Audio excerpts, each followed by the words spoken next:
আমাদের উচিত দিনে কমপক্ষে 100 বার করে হলেও আলহামদুলিল্লাহ পড়া যাবে। যে কোনো অবস্থাতে আলহামদুলিল্লাহ আলহামদুলিল্লাহ। ভাই কেমন আছেন? আলহামদুলিল্লাহ। ভাই পরিবার কেমন আছে? আলহামদুলিল্লাহ। ভাই চাকরি কেমন আছে, চলছে কেমন? আলহামদুলিল্লাহ। ব্যবসা কেমন? আলহামদুলিল্লাহ। এটা হচ্ছে সেই বান্দা নিদর্শন যার মনের মধ্যে আল্লাহর প্রতি ভক্তি শ্রদ্ধা আছে, যার মনের মধ্যে আল্লাহর নূর আছে। তার নিদর্শন হচ্ছে সে সব সময় শুকরিয়া আদায় করবে। একটা এক্সাম্পল দিচ্ছি, দেখেন ইব্রাহিম আলাইহিস সালাম ওই আর এই যে এইখানে মক্কায় তার একজন স্ত্রী হাজারা আলাইহিস সালাম, ওইখানে একজন স্ত্রী সারা আলাইহিস সালাম। মনে আছে ঘটনা? আচ্ছা, তিনি আসলেন বাসায়, দরজা নক করছেন যে বাসায় কে আছে? দরজার পিছন থেকে বলা হচ্ছে যে আমি। তিনি বলছেন ইসমাইল কোথায়? তখন আওয়াজ আসছে ইসমাইল শিকার করতে গেছে। তারপরে তাকে বলা হচ্ছে তোমরা কেমন আছো, স্বামী স্ত্রী তোমরা কেমন আছো? তো স্ত্রী জবাব দিচ্ছে আমরা ভালো নাই, আমাদের ঘরে অনেক অভাব, আমাদের অনেকের স্ত্রীর মতো। আছে না এরকম? সারা জীবন করে যাবেন, একটা কথাই শুনবেন শেষ বয়সে গিয়ে, জীবনে কিছুই পাইলাম না তোমার কাছে। নিজের মাথার ঘাম পায়ে ফেলে করতেই থাকবেন করতেই থাকবেন করতেই থাকবেন করতেই থাকবেন, কিন্তু আপনি শুনতেই থাকবেন কিছুই করলাম না, কিছুই পাইলাম না, কিছুই পাইলাম না। অমুক ভাবি কত ভালো আছে, অমুক কত ভালো আছে, অমুকের এত আছে, অমুকের তত আছে। সুবহানাল্লাহ। এটা আমাদেরই দোষ। কারণ বিয়ে করার সময় যারা দিনদারিতা না দেখে শ্বশুরের সম্পত্তি দেখবেন, সৌন্দর্যকে বেশি প্রাধান্য দিবেন, নিজের হারাম প্রেমকে বেশি প্রাধান্য দিবেন, নিজের ওই বংশমর্যাদা ইত্যাদি ইত্যাদিকে বেশি প্রাধান্য দিবেন, তখন তো আফসোস করতেই হবে, কিছু করার নেই। এই জন্যই তো নবী সাল্লাল্লাহু আলাইহি ওয়াসাল্লাম বলেছেন যে দিনদার স্ত্রীদেরকে দেখে বিয়ে করো, যার মধ্যে দিনের বুঝ আছে, জ্ঞান আছে, একে দেখে বিয়ে করো। তবে এখানেও একটা বিষয় আপনাকে সতর্ক করতে চাই যে প্রত্যেকটা বোরখার পিছনেই সঠিক দিনদারিতা থাকে না। অতএব এটা দেখেও ধোঁকা খাওয়ার কিছু নাই। দিনদারিতা আল্লাহর সাথে বান্দার মনের ব্যাপার। দিনের বেসিক কিছু প্রশ্নের মাধ্যমে আপনি তার উত্তর পেতে পারেন, দিনের বেসিক কিছু বুঝ আচরণ দেখে আপনি তার উত্তর পেতে পারেন, তার তাকওয়া দেখে আপনি উত্তর পেতে পারেন। একজন আমিরুল মুমিনিন খলিফা, তিনি রাত্রেবেলা জনগণের অভাব অনটন দেখেন। একদিন দেখতে দেখতে রাতে ক্লান্ত হয়ে পড়লেন, একটা দেয়ালের আড়ালে তিনি দাঁড়িয়ে বিশ্রাম নিচ্ছেন, বসে পড়েছেন। দেয়ালের পিছন থেকে তিনি আওয়াজ শুনছেন, মা আর মেয়ে কথাবার্তা বলছে। মা বলছে দুধে পানি মিশাও, আর মেয়ে বলছে যে ইত্তাকিল্লাহ, হে মা আল্লাহকে ভয় করো।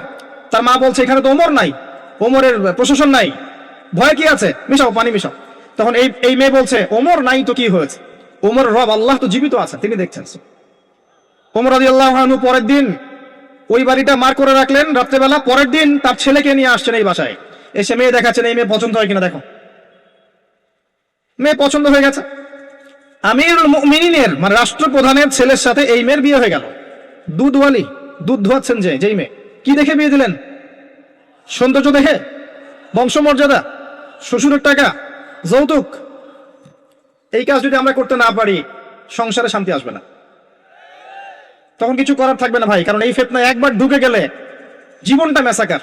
এগুলো ডিল করতেই দিন দিন অনেক চলে যাবে। দিনের ফিকির পরে দেখবেন পরিবার সামলাতেই সময় শেষ, দিন শেষ। মানসিকভাবে যদি আপনি ফ্রেশ না থাকেন, ভালো না থাকেন, সাউন্ড না থাকেন, আপনি দিনের জন্য কিন্তু কিছু করতে পারবেন না। আর পরিবারে যদি নেকার স্ত্রী না থাকে, আপনি মানসিকভাবে ভালো থাকবেন না, এটা প্র্যাকটিক্যাল কথা। তো ওই যে স্ত্রী বলছে আমরা ভালো নাই, ইসমাইল শিকার করতে গেছে, আমরা ভালো নাই, একবেলা খাই একবেলা খেতে পারি না, ভালো নাই। ইব্রাহিম আলাইহিস সালাম বলছেন ঠিক আছে, ইসমাইল বাসায় আসলে ওকে বলো যে তার বাবা এসেছিল, আর তাকে বলো যে ঘরের চৌকাঠটা যেন পরিবর্তন করে। কথা কি বুঝতে পারছেন? ইসমাইল আলাইহিস সালাম আসলেন, একজন বৃদ্ধা লোক এসেছিল বাসায়, তোমার বাবা পরিচয় দিয়েছে। কি বলেছে? বলেছে যে ঘরের দরজা যেন পরিবর্তন করি। তখন তিনি বলছেন তুমি কি এমন বলেছিলে যে যার কারণে এই কথাটা বলেছে? তো তিনি বলছেন আমি বলেছি আমরা ভালো নাই, আমরা অভাবে আছি, তুমি শিকারে গেছো ইত্যাদি। তখন তিনি বলছেন তুমি ভুল করেছো, তিনি আমার বাবা ছিলেন, তিনি একজন নবী, তিনি ইনডাইরেক্টলি আমাকে বলেছেন আমি যেন তোমাকে তালাক দেই। এক কথায় তালাক হতে পারে? দিনদারিতা না থাকলে তালাক দেয়া যায়। যদি ধৈর্য ধরতে ধরতে ধরতে ধরতে আপনি অতিষ্ঠ হয়ে যান, দিনের ব্যাপারে আর কম্প্রোমাইজ করতে পারেন না, সেক্ষেত্রে তালাক একটা অপশন আছে। এটা খারাপ নয়, যদিও এটা মন্দের ভালো একটা অপশন, কিন্তু সবর করতে উৎসাহিত করা হয়েছে। সবর করতে করতে করতে করতে যদি ভিতরটা পরিবর্তন না হয়, এরকম আল্লাহর প্রতি অকৃতজ্ঞ মানুষকে নিয়ে আপনি সারা জীবন চলতে পারবেন না। এবং দিনের পথে চলতে গিয়ে যারা প্রতিবন্ধকতা স্বীকার করে তাদেরকে নিয়ে আপনি আল্লাহর পথে দাওয়াত এবং মুজাহাদাত মেহনত করতে পারবেন না। এই জায়গায় গিয়ে অনেক সময় এক্সট্রিম ডিসিশন নিতে হতে পারে। এটা ইসলাম কিন্তু অপশন রেখেছে আপনার জন্য, আমি উৎসাহিত করছি না, অপশন রেখেছে।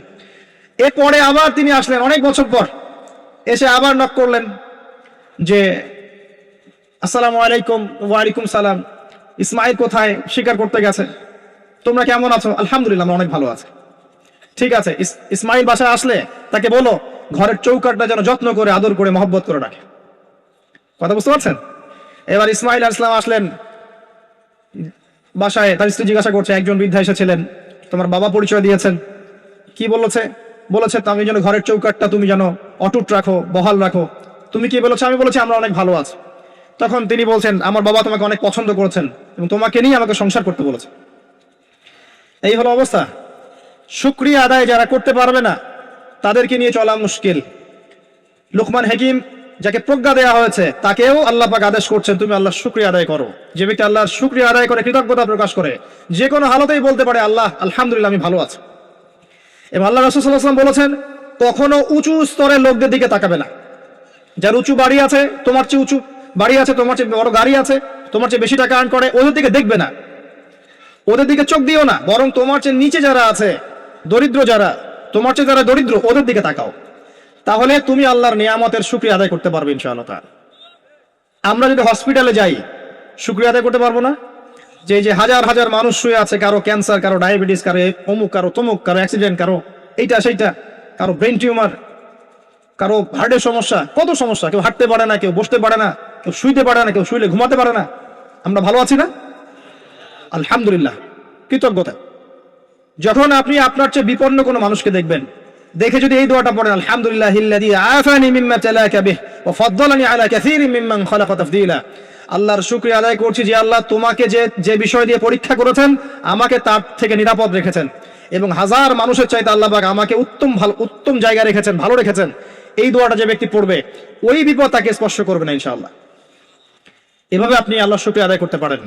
আর আল্লাহ পাকের শুকরিয়া আদায় করার সবচাইতে বড় নিদর্শন হচ্ছে আপনি আল্লাহর আদেশ নিষেধ মেনে চলছেন কিনা।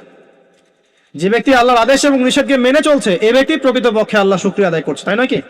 খালি মুখে যদি বলি আমি আল্লাহ শুকরিয়া আদায় করি, নামাজ নাই, সওম নাই, যাকাত নাই, কিচ্ছু নাই, মুখে মুখে বলছি আমি আল্লাহকে অনেক ভালোবাসি, এই ভালোবাসার দাম আছে? আল্লাহ পাক কি বলেছেন?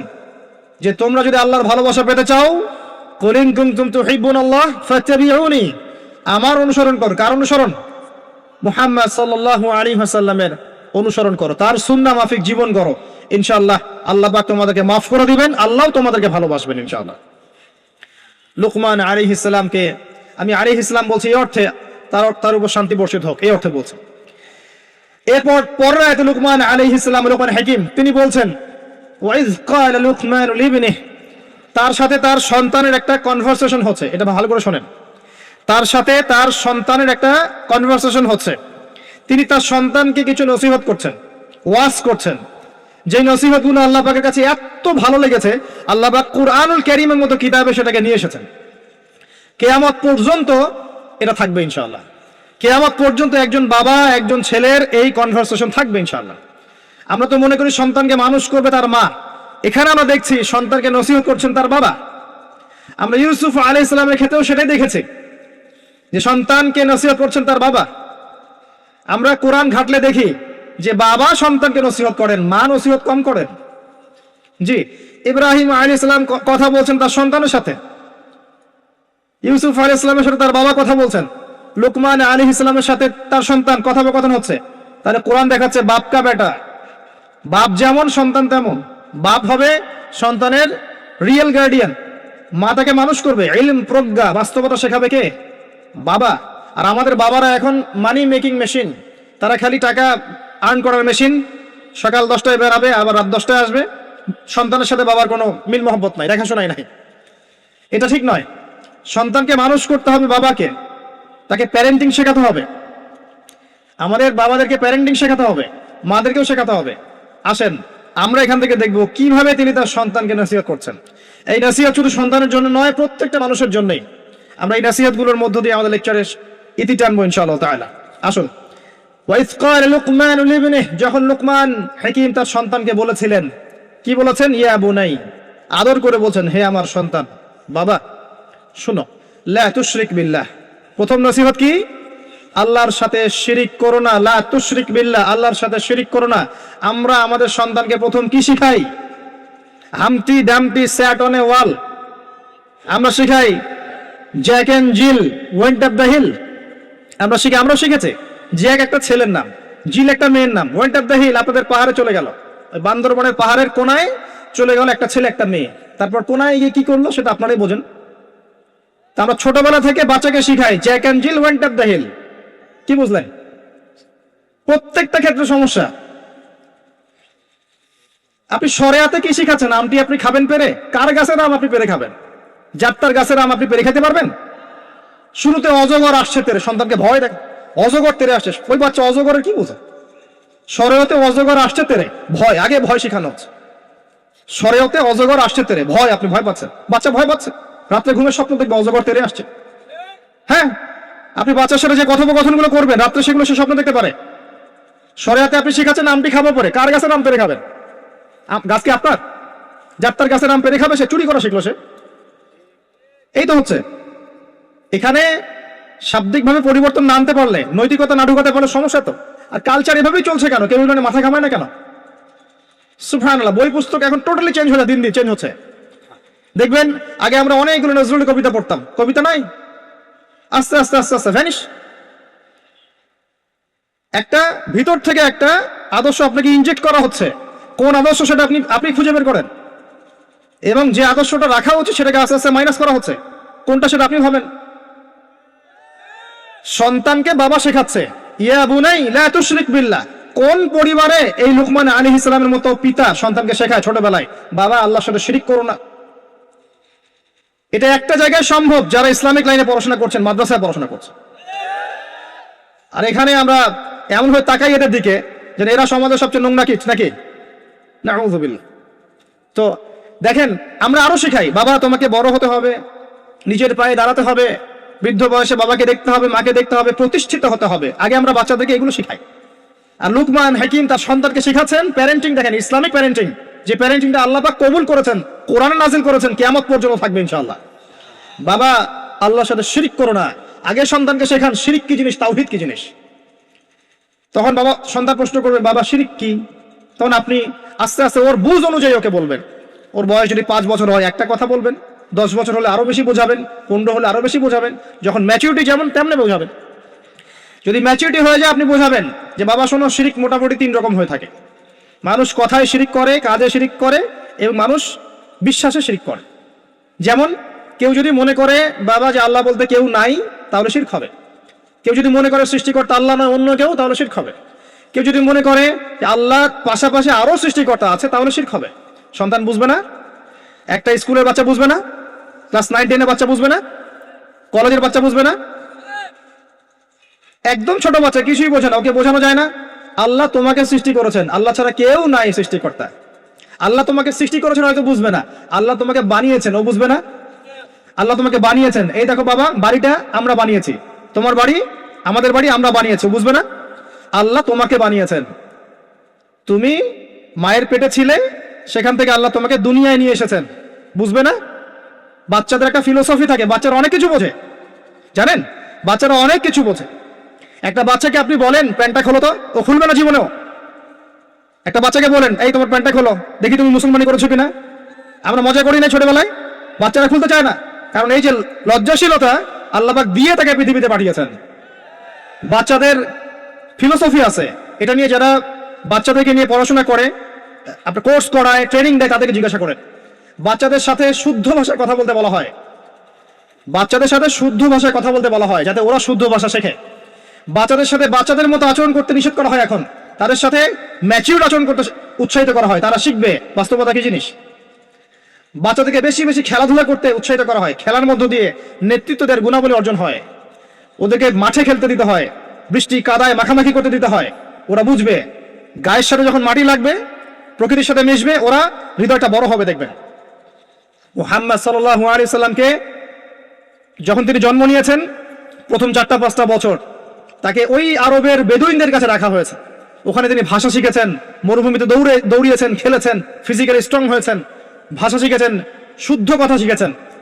এরপরে হৃষ্টপৃষ্ট হয়ে তারপর মায়ের কাছে ফেরত দেওয়া হয়েছে। এখনকার জেনারেশনের বাচ্চাগুলোকে দেখেন কিভাবে বড় হয়ে ওঠে। আসেন, অনেক লম্বা হয়ে যাবে, আগে পয়েন্টে চলে আসেন।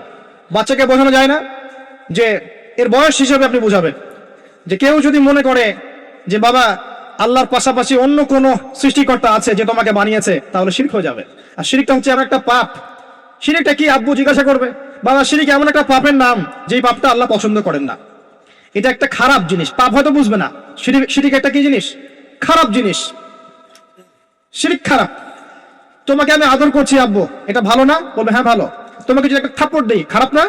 যে হ্যাঁ খারাপ। শিরক একটা খারাপ জিনিস, বাচ্চাকে বোঝানো যাবে না। বোঝাতে গেলে পারলে সবকিছু বোঝানো সম্ভব। আর আরেকটু ম্যাচিউর যখন হয়েছে, এই বাচ্চা তো ম্যাচিউর, যাকে বোঝানো হচ্ছে ইন্না শিরকা লাযুলমুন আযীম, এ তো ম্যাচিউর বাচ্চা, স্কুল কলেজ এই লেভেলের বাচ্চা। তো তাকে বুঝান যে কেউ যদি আল্লাহ ছাড়া অন্য কারো নামে কসম করে শিরক হয়ে যায়, কেউ যদি আল্লাহ ছাড়া অন্য কারো নামে নজর মানত করে শিরক হয়ে যায়, কেউ যদি আল্লাহ ছাড়া অন্য কারো নামে কুরবানি দেয় শিরক হয়ে যায়, কেউ যদি আল্লাহ ছাড়া অন্য কারো জন্য ইবাদত করে, নামাজ পড়ে, রোজা রাখে, হজ করে, যাকাত দেয়, শিরক হয়ে যাবে। কেউ যদি আল্লাহ ছাড়া অন্য কারো কাছে চায় তাহলে শিরক হয়ে যাবে, ইত্যাদি ইত্যাদি। এগুলো বোঝানো সম্ভব নয়? সম্ভব। এতটুকু তো বলা যায় আল্লাহ থেকেই সবকিছু হয়, মানুষের কোনো ক্ষমতা নাই। বুঝবে না সে? ইন্না শিরকা লাযুলমুন আযীম। বাচ্চাকে প্রথম শিখাচ্ছেন তার বাবা, বাবা শিরক করো না। শিরক হচ্ছে সবচেয়ে বড় জুলুম, সবচেয়ে বড় পাপ।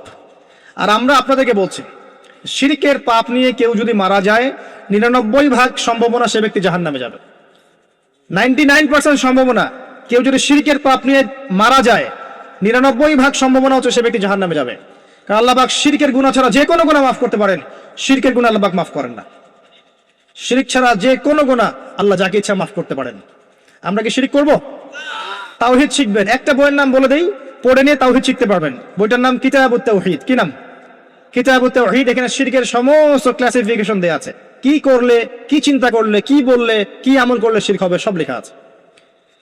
তাকদীরকে অস্বীকার করলে শিরক হয়ে যায়। আল্লাহ পাকের হালালকে কেউ হারাম করলেও শিরক হয়, হারামকে হালাল করলেও শিরক হয়। এই যে এখন কিছু মানুষ বলছে মুহাম্মদ সাল্লাল্লাহু আলাইহি ওয়াসাল্লাম শেষ নবী নন, আরো নবী নাকি আসতে পারে। শিরক আর কুফর।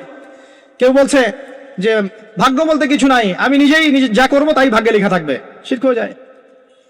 এমনও বলছে মানুষ, এখন নতুন নতুন অনেক ফিতনা। এখন বলছে আমরা শুধু কোরআন মানি, হাদিস মানি না। আছে না? শিরক এবং কুফর। আসেন, এরপরে তার সন্তানকে তিনি কি বলছেন? আল্লাহ পাক এই কথাগুলো সবার জন্য নসিহত করছেন।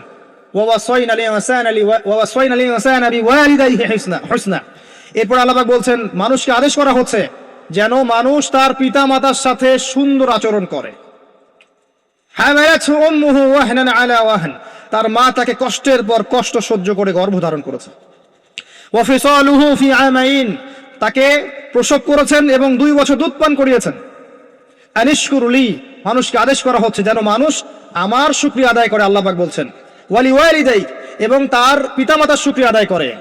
ওয়াইলাইয়াল মাসির, আমার কাছেই ফিরে আসতে হবে। এই যে একটা আয়াতে কত শিক্ষা। সন্তানকে শেখানো হচ্ছে পিতামাতার সাথে ভালো আচরণ করো। সন্তানকে ছোটবেলা থেকে যদি শেখানো যায় যে পিতামাতা কি জিনিস, ওই সন্তানকে বড় হয়ে বৃদ্ধাশ্রমে বাবা মাকে পাঠাবে? ওই সন্তান পাঠাবে যাকে আপনি মানুষ করতে পারছেন না, সময় দিতে পারছেন না। আপনিও ব্যস্ত, আপনার স্ত্রীও ব্যস্ত, ফ্যামিলিস্ট রেভলিউশন, আপনিও ব্যস্ত, স্ত্রীও ব্যস্ত। বাচ্চা মানুষ হচ্ছে ওই যে ডে কেয়ার সেন্টারে কাজের বুয়ার কাছে। তো কাজের বুয়ার আদর্শই সে বড় হবে। আমি আমার শিক্ষাকে যদি সন্তানের মধ্যে দেই, আমার সন্তান আমার মতো হবে, স্বাভাবিক। আমার শিক্ষা না পেয়ে যদি অন্য কারো শিক্ষা সে পায়, তাহলে তার মতো হতে পারে, এটাই স্বাভাবিক। আপনি আপনার জায়গা থেকে চেষ্টা করলেন, ভবিষ্যতে গিয়ে আমাদের অবর্তমানে সন্তান কোন পথে যাবে আমরা জানি না। জানি নূহ আলাইহিস সালামের সন্তান বিপদগামী হয় নাই? হয়েছে। এটা পরের ব্যাপার। আমরা তো আমার জায়গা থেকে চেষ্টা করবো না? সন্তানকে শেখানো হচ্ছে পিতা মাতার সাথে ভক্তি শ্রদ্ধা করে চলো। কারণ তোমার মা তোমাকে কষ্টের পর কষ্ট সহ্য করে জন্ম দিয়েছেন। মায়ের প্রসব বেদনার একটা মোমেন্ট, একটা সেকেন্ড আমরা শোধ করতে পারবো? মায়ের দুধের 1 ফোঁটা দুধের দাম শোধ করতে পারবো? আজকে সেই মাকে দেখেন বৃদ্ধাশ্রমে রেখে আসে, সেই মাকে দেখেন মার্ডার করছে সন্তান সম্পত্তির জন্য। করছে না? এগুলো কি নতুন কথা না? অহরহ হচ্ছে এগুলো এখন। এবং আপনি এখানে পিতা মাতারও দোষ এড়াতে পারেন না। যখন পিতা মাতা সন্তানকে ইসলামিক আদর্শে বড় না করে ওই অন্যান্য বস্তুবাদী আদর্শে বড় করেছে, তখন সন্তান বড় হয়ে এমন বিপদগামী হয়েছে। এখানে পিতা মাতারও দোষ আছে। আল্লাহ পাক আমাদেরকে বোঝার তৌফিক দান করুন। আল্লাহ পাক এরপরে আবারও বলছেন, আমার শুকরিয়া আদায় করো, তোমার পিতা মাতারও শুকরিয়া আদায় করো। মনে রেখো, আমার কাছেই তোমাদেরকে ফিরে আসতে হবে। একটা দোয়া আল্লাহ শিখিয়ে দিয়েছেন অন্য একটা সূরার মধ্যে, যে যখন তোমাদের পিতা মাতা বৃদ্ধ বয়সে চলে যাবে, তাদের সাথে এমন আচরণ করো যে উফ শব্দটা পর্যন্ত তাদেরকে বলো না। উফ শব্দটাও বলো না, বিরক্তি ভরে উফ শব্দটিও করো না। কোন সূরায় আছে? সূরা বনী ইসরাঈলের মধ্যে আছে, ওয়াকাদা রাব্বুকা আল্লা তা'বুদু ইল্লা ইয়াহ ওয়া বিল ওয়ালিদাইহি ইহসানা وإما يبلغن عندك الكبر أحدهما أو كلاهما فلا تقل لهما أف ولا تنهرهما وقل لهما قولا كريما واحفظ لهما جناح الذل من الرحمة তাদের জন্য ভালোবাসার এই বাহু প্রশস্ত করে দাও। ওয়াকুর রাব্বির হামহুমা কামা রাব্বায়ানি সগীরা। আমরা এই দোয়াগুলো করব পিতামাতার জন্য। আল্লাহ পাক তৌফিক দান করুন। যাদের পিতামাতা নাই তারা জানে মা কি জিনিস আর বাবা কি জিনিস। আরেকটা হাদিস বলি আপনাকে, অন্যদিকে যাচ্ছি। নবী সাল্লাল্লাহু আলাইহি ওয়াসাল্লাম বলেছেন, 3 ব্যক্তির জন্য ধ্বংস, তার মধ্যে এক ব্যক্তি হচ্ছে সেই ব্যক্তি যে ব্যক্তি রমজান মাসকে পেয়েছে, নিজের আমল করে গুনাহ মাফ করাতে পারে নাই।